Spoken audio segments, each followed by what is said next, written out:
This is the Lone Crater YouTube. We hope this video helps.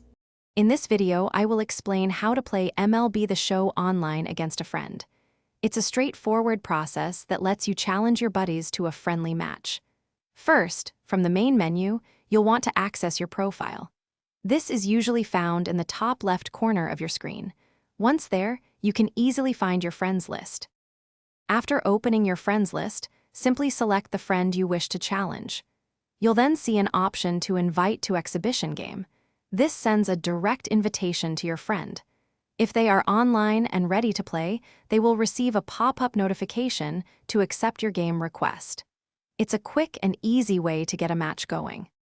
Before the game officially begins, you'll have the opportunity to customize various settings. This includes adjusting the difficulty, selecting your favorite stadium, and choosing your teams. You can set the number of innings, decide on pitching difficulty, and even pick the time of day. Take a moment to ensure all the rules are exactly how you and your friend want them. Once your friend accepts the invitation and confirms the game settings, the match will begin. The game will load, and you'll soon be on the field, ready to play ball. Whether you're playing for bragging rights or just for fun, challenging a friend online in MLB The Show is a fantastic experience. Have a great time competing. Thanks for watching. Consider subscribing if we helped you.